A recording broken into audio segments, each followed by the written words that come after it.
क्यों नहीं ऐसा बोलने वाले? वो ऐसा कॉलेज क्यों नहीं खोलते हैं कि जहां जिसमें गर्ल्स पढ़े, जिसमें पर्दे के साथ पढ़ाया जाए, जिसमें ऐसा कोई ऐसी गंदी हरकतें ना हो। मेरे भाइयों, बुजुर्गों, दोस्तों, ये नहीं है कि आप दुनिया में लोगों के कंधे से कंधे मिलाकर काम करने के लिए अपनी बेटियों को बेदीन और मुशरिक बना दो, अपनी बहनों को काफिरों के हवाला कर दो। शरीयत इसकी इजाजत देती नहीं है। बेपर्दगी से, बेहयाई से माहौल खराब होता है, बिगड़ता है माहौल, उससे कभी भी सुधरता नहीं है।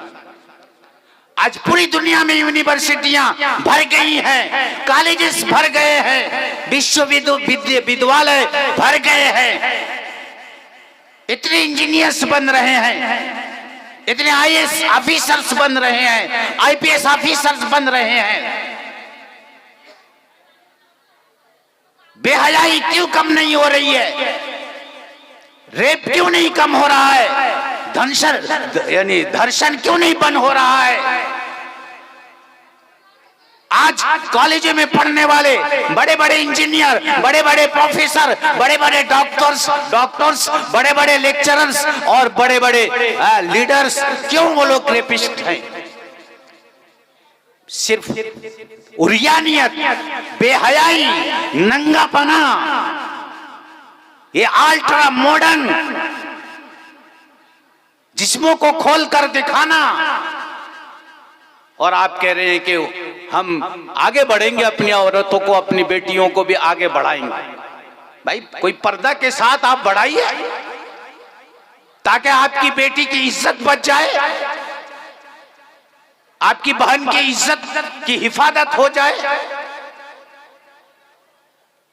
अगर कोई भाई चाहता है, कोई बाप चाहता है कि उसकी बेटी, उसकी बहन इंजीनियर बने, डॉक्टर बने, लेक्चरर बने, प्रोफेसर बने, पायलट बने, और वो अपना मुंह काला करती रहे, अपना मुंह काला करती रहे, गैरों के साथ इस तरह से नाइट क्लबों में जाती रहे, तो वो तो एक दयूस है।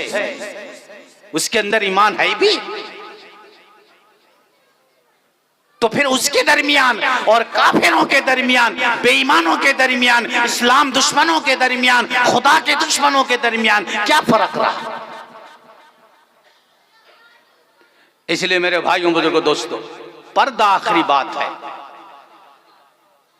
वो कौन दयूस है जो अपनी बेटी का सौदा करना चाहता है?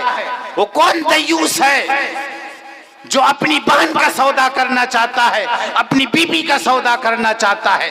वो इंसानियत के दायरे में है भी?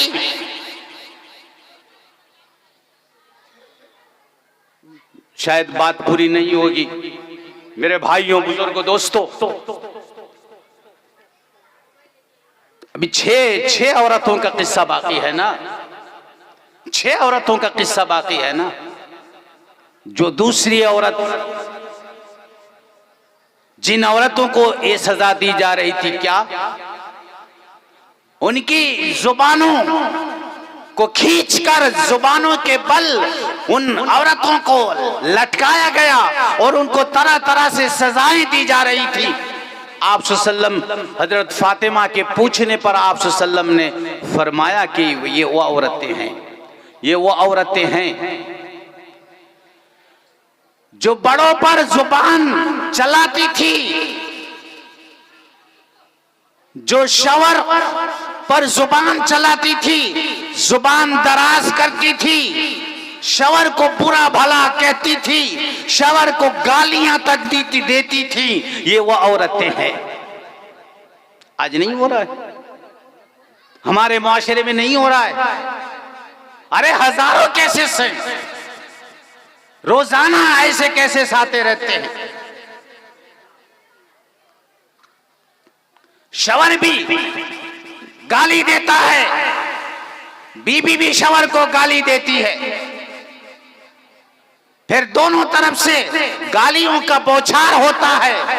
अब शवर नादान, बेवकूफ, अहमक, आगे उसके पास कोई हथियार नहीं होता है, तो अब उस पर मारपीट चालू कर देता है। और मारपीट से भी काम नहीं चलता है तो धड़ाधड़ जो मशीन गन है वो 3 फायरिंग कर देता है।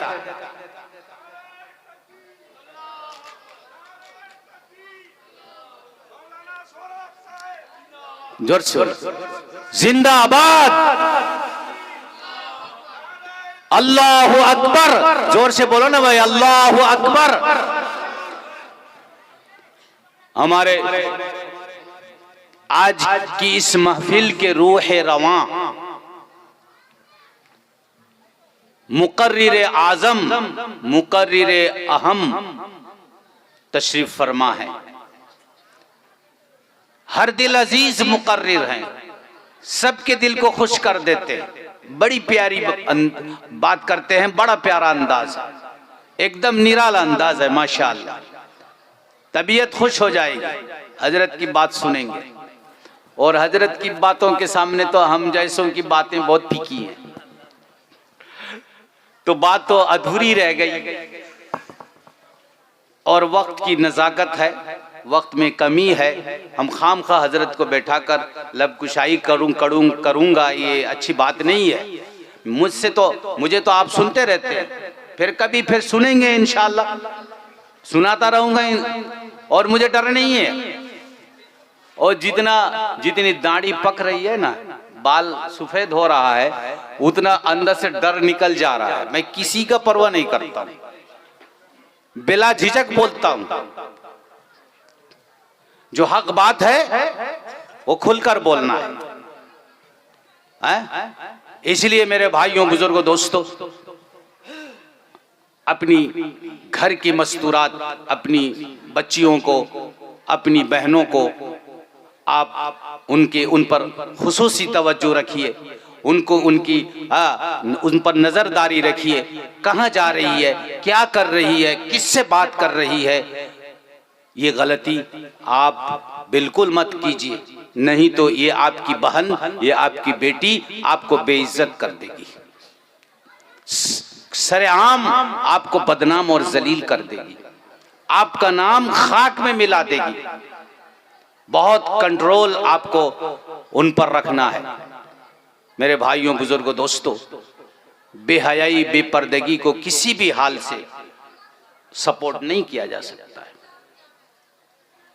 इसलिए आप लोगों से मेरी गुजारिश है कि आप हजरात अपनी बच्चियों को अच्छी तालीम दीजिए, अदब सिखाइए, अपने बच्चों को अच्छी तालीम दीजिए।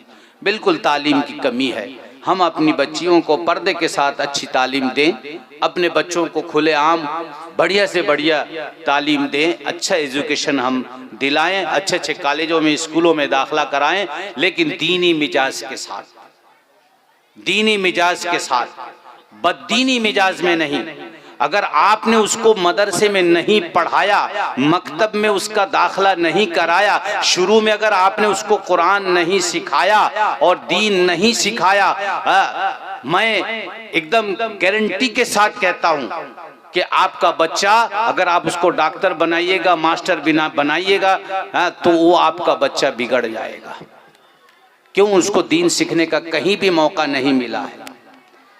इसलिए पहले दीन सिखाइए, फिर अगर आपको दुनिया सिखाना है, दुनियावी तालीम, दुनियावी एजुकेशन आपको दिलानी है, तो आप बिल्कुल दिलाइए, लेकिन शुरू में उन बच्चों को, उन बच्चियों को अच्छी तरह से दीन सिखा दीजिए, ताकि उसका मेंटेलिटी, उसका मिजाज दीनी मिजाज बन जाए। दीनी मिजाज के साथ हमें दुनियावी तालीम अपने बच्चों को देनी है।